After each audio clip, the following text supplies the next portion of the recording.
The Dream-Quest of Unknown Kadath by Howard Phillips Lovecraft.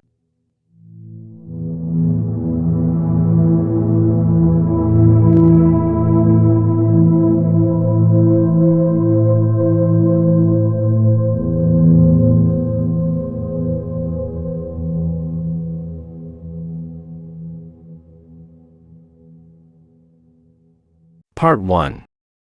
3 times Randolph Carter dreamed of the marvelous city, and 3 times was he snatched away while still he paused on the high terrace above it. All golden and lovely it blazed in the sunset, with walls, temples, colonnades, and arched bridges of veined marble, silver basin fountains of prismatic spray in broad squares and perfumed gardens, and wide streets marching between delicate trees and blossom-laden urns and ivory statues in gleaming rows, while on steep northward slopes climbed tiers of red roofs and old peaked gables harboring little lanes of grassy cobbles. It was a fever of the gods, a fanfare of supernal trumpets, and a clash of immortal cymbals. Mystery hung about it as clouds about a fabulous unvisited mountain, and as Carter stood breathless and expectant on that balustrade parapet there swept up to him the poignancy and suspense of almost vanished memory, the pain of lost things, and the maddening need to place again what once had an awesome and momentous place. He knew that for him its meaning must once have been supreme, though in what cycle or incarnation he had known it, or whether in dream or in waking, he could not tell. Vaguely it called up glimpses of a far, forgotten first youth, when wonder and pleasure lay in all the mystery of days, and dawn and dusk alike strode forth prophetic to the eager sound of lutes and song, unclosing fairy gates toward further and surprising marvels. But each night as he stood on that high marble terrace with the curious urns and carven rail and looked off over that hushed sunset city of beauty and unearthly imminence, he felt the bondage of dreams' tyrannous gods, for in no wise could he leave that lofty spot, or descend the wide marmoreal flights flung endlessly down to where those streets of elder witchery lay outspread and beckoning. When for the 3rd time he awaked with those flights still undescended and those hushed sunset streets still untraversed, he prayed long and earnestly to the hidden gods of dream that brood capricious above the clouds on unknown Kadath, in the cold waste where no man treads. But the gods made no answer and shewed no relenting, nor did they give any favoring sign when he prayed to them in dream, and invoked them sacrificially through the bearded priests Nasht and Kamantha, whose cavern temple with its pillar of flame lies not far from the gates of the waking world. It seemed, however, that his prayers must have been adversely heard, for after even the first of them he ceased wholly to behold the marvelous city, as if his 3 glimpses from afar had been mere accidents or oversights, and against some hidden plan or wish of the gods. At length, sick with longing for those glittering sunset streets and cryptical hill lanes among ancient tiled roofs, nor able sleeping or waking to drive them from his mind, Carter resolved to go with bold entreaty whither no man had gone before, and dare the icy deserts through the dark to where unknown Kadath, veiled in cloud and crowned with unimagined stars, holds secret and nocturnal the onyx castle of the great ones. In light slumber he descended the 70 steps to the cavern of flame and talked of this design to the bearded priests Nasht and Kamantha. And the priests shook their shent-bearing heads and vowed it would be the death of his soul. They pointed out that the great ones had shown already their wish, and that it is not agreeable to them to be harassed by insistent pleas. They reminded him, too, that not only had no man ever been to unknown Kadath, but no man had ever suspected in what part of space it may lie, whether it be in the dreamlands around our world, or in those surrounding some unguessed companion of Fomalhaut or Aldebaran. If in our dreamland, it might conceivably be reached, but only 3 fully human souls since time began had ever crossed and recrossed the black impious gulfs to other dreamlands, and of that 3 2 had come back quite mad. There were, in such voyages, incalculable local dangers as well as that shocking final peril which gibbers unmentionably outside the ordered universe, where no dreams reach that last amorphous blight of nethermost confusion which blasphemes and bubbles at the center of all infinity, the boundless demon Sultan Azathoth, whose name no lips dare speak aloud, and who gnaws hungrily in inconceivable, Unlighted chambers beyond time amidst the muffled, maddening beating of vile drums and the thin, monotonous whine of accursed flutes to which detestable pounding and piping dance slowly, awkwardly, and absurdly the gigantic ultimate gods, the blind, voiceless, tenebrous, mindless other gods whose soul and messenger is the crawling chaos Nyarlathotep. Of these things was Carter warned by the priests Nasht and Kamandha in the Cavern of Flame, but still he resolved to find the gods on unknown Kadath in the cold waste, wherever that might be, and to win from them the sight and remembrance and shelter of the marvelous Sunset City. He knew that his journey would be strange and long, and that the great ones would be against it, but being old in the land of dream he counted on many useful memories and devices to aid him. So asking a farewell blessing of the priests and thinking shrewdly on his course, he boldly descended the 700 steps to the gate of deeper slumber and set out through the enchanted wood. In the tunnels of that twisted wood, whose low prodigious oaks twine groping boughs and shine dim with the phosphorescence of strange fungi, dwell the furtive and secretive Zugs who know many obscure secrets of the dream world and a few of the waking world, since the wood at two places touches the lands of men, though it would be disastrous to say where. Certain unexplained rumors, events, and vanishments occur among men where the Zugs have access, and it is well that they cannot travel far outside the world of dream. But over the nearer parts of the dream world they pass freely, flitting small and brown and unseen and bearing back piquant tales to beguile the hours around their hearths in the forest they love. Most of them live in burrows, but some inhabit the trunks of the great trees, and although they live mostly on fungi, it is muttered that they have also a slight taste for meat, either physical or spiritual, for certainly many dreamers have entered that wood who have not come out.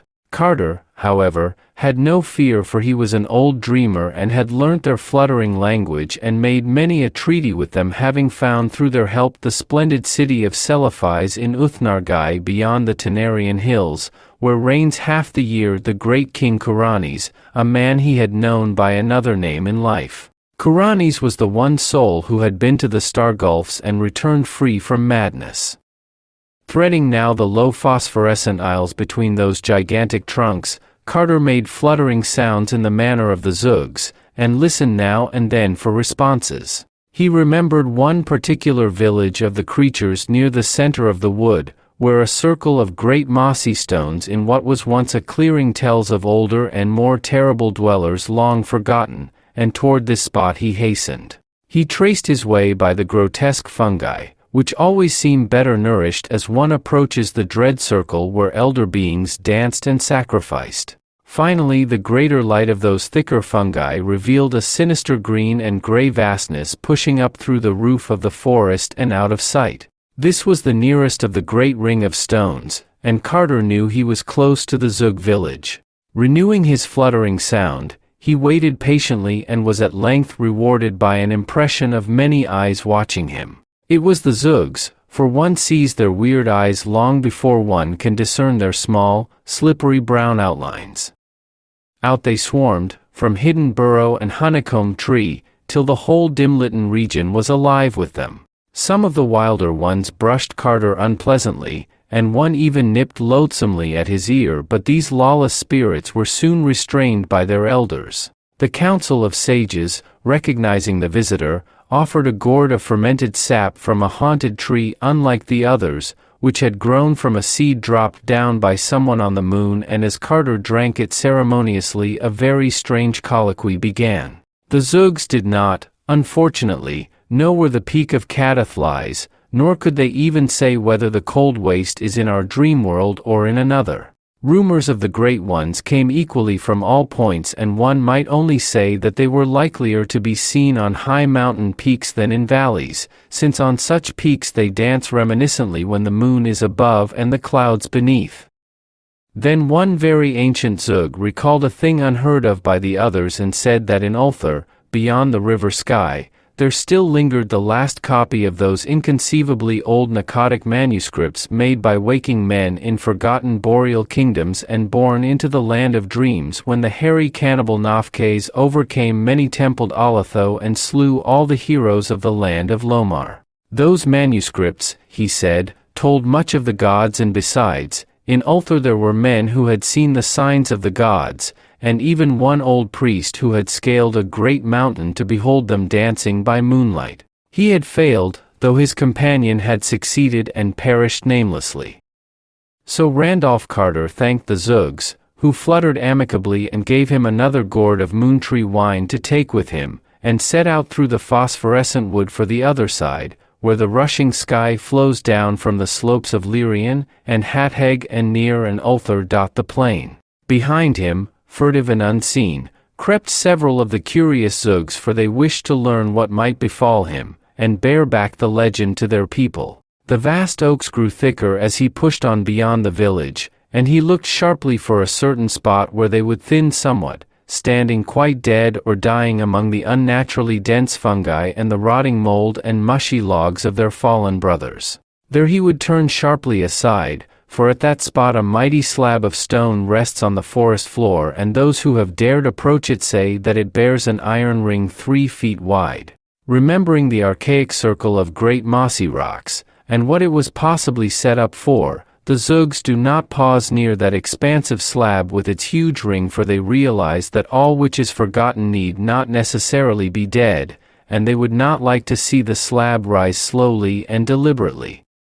Carter detoured at the proper place, and heard behind him the frightened fluttering of some of the more timid Zugs. He had known they would follow him, so he was not disturbed, for one grows accustomed to the anomalies of these prying creatures. It was twilight when he came to the edge of the wood, and the strengthening glow told him it was the twilight of morning. Over fertile plains rolling down to the sky he saw the smoke of cottage chimneys, and on every hand were the hedges and plowed fields and thatched roofs of a peaceful land. Once he stopped at a farmhouse well for a cup of water, and all the dogs barked affrightedly at the inconspicuous Zugs that crept through the grass behind. At another house, where people were stirring, he asked questions about the gods, and whether they danced often upon Lyrien, but the farmer and his wife would only make the elder sign and tell him the way to Nir and Ulthar.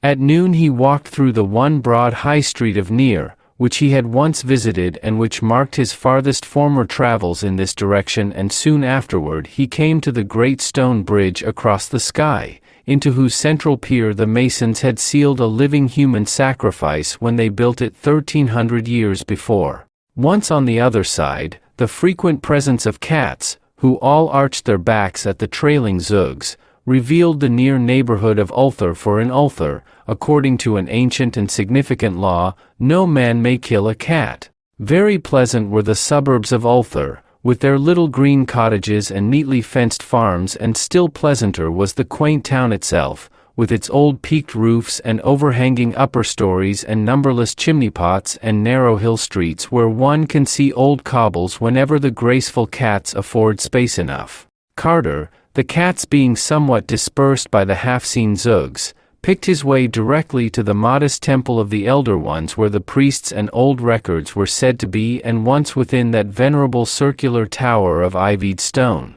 which crowns Ulthar's highest hill, he sought out the patriarch Atal, who had been up the forbidden peak Hatheg-Kala in the stony desert and had come down again alive. Atal, seated on an ivory dais in a festooned shrine at the top of the temple, was fully 3 centuries old, but still very keen of mind and memory. From him Carter learned many things about the gods, but mainly that they are indeed only Earth's gods, ruling feebly our own dreamland and having no power or habitation elsewhere. They might, Atal said, heed a man's prayer if in good humor, but one must not think of climbing to their onyx stronghold atop Kadath in the cold waste. It was lucky that no man knew where Kadath towers, for the fruits of ascending it would be very grave. Atal's companion Barzai the Wise had been drawn screaming into the sky for climbing merely the known peak of Hatheg-Kala. With unknown Kadath, if ever found, matters would be much worse, for although Earth's gods may sometimes be surpassed by a wise mortal, they are protected by the other gods from outside, whom it is better not to discuss. At least twice in the world's history the other gods set their seal upon Earth's primal granite, once in antediluvian times, as guessed from a drawing in those parts of the Akkadic manuscripts too ancient to be read, and once on Hathegkala when Barzai the Wise tried to see Earth's gods dancing by moonlight. So, Atal said, it would be much better to let all gods alone except in tactful prayers. Carter, though disappointed by Atal's discouraging advice and by the meager help to be found in the Akkadic manuscripts and the 7 cryptical books of San, did not wholly despair. First he questioned the old priest about that marvelous sunset city seen from the railed terrace, thinking that perhaps he might find it without the god's aid, but Atal could tell him nothing. Probably, Atal said, the place belonged to his especial dream world and not to the general land of vision that many know, and conceivably it might be on another planet. In that case Earth's gods could not guide him if they would. But this was not likely, since the stopping of the dreams showed pretty clearly that it was something the Great Ones wished to hide from him. Then Carter did a wicked thing, offering his guileless host so many draughts of the moon wine which the Zugs had given him that the old man became irresponsibly talkative. Robbed of his reserve, poor Atal babbled freely of forbidden things, telling of a great image reported by travelers as carved on the solid rock of the mountain Granek, on the Isle of Oriab in the southern sea, and hinting that it may be a likeness which Earth's gods once wrought of their own features in the days when they danced by moonlight on that mountain. And he hiccuped likewise that the features of that image are very strange, so that one might easily recognize them, and that they are sure signs of the authentic race of the gods. Now the use of all this in finding the gods became at once apparent to Carter. It is known that in disguise the younger among the Great Ones often espoused the daughters of men, so that around the borders of the cold waste wherein stands Kadath the peasants must all bear their blood. This being so, the way to find that waste must be to see the stone face on Granek and mark the features, then, having noted them with care, to search for such features among living men. Where they are plainest and thickest, there must the gods dwell nearest, and whatever stony waste lies back of the villages in that place must be that wherein stands Kadath. Much of the Great Ones might be learnt in such regions, and those with their blood might inherit little memories very useful to a seeker. They might not know their parentage, for the gods so dislike to be known among men that none can be found who has seen their faces wittingly, a thing which Carter realized even as he sought to scale Kadath. But they would have queer lofty thoughts misunderstood by their fellows, and would sing of far places and gardens so unlike any known even in dreamland that common folk would call them fools, and from all this one could perhaps learn old secrets of Kadath, or gain hints of the marvelous sunset city which the gods held secret. And more, one might in certain cases seize some well-loved child of a god as hostage, or even capture some young god himself, disguised and dwelling amongst men with a comely peasant maiden as his bride. Atal, however, did not know how to find Granek on its Isle of Oriab, and recommended that Carter follow the singing sky under its bridges down to the southern sea, where no Burgess of Ulthar has ever been, but whence the merchants come in boats or with long caravans of mules and two-wheeled carts. There is a great city there, Dilathlin, but in Ulthar its reputation is bad because of the black three-banked galleys that sail to it with rubies from no clearly named shore. The traders that come from those galleys to deal with the jewelers are human, or nearly so, but the rowers are never beheld, and it is not thought wholesome in Ulthar that merchants should trade with black ships from unknown places whose rowers cannot be exhibited. By the time he had given this information Atal was very drowsy, and Carter laid him gently on a couch of inlaid ebony and gathered his long beard decorously on his chest. As he turned to go, he observed that no suppressed fluttering followed him, and wondered why the Zugs had become so lax in their curious pursuit. Then he noticed all the sleek complacent cats of Ulthar licking their chops with unusual gusto, and recalled the spitting and caterwauling he had faintly heard in lower parts of the temple while absorbed in the old priest's conversation. He recalled, too, the evilly hungry way in which an especially impudent young Zug had regarded a small black kitten in the cobbled street outside. And because he loved nothing on earth more than small black kittens, He stooped and petted the sleek cats of Ulthar as they licked their chops, and did not mourn because those inquisitive Zeugs would escort him no farther.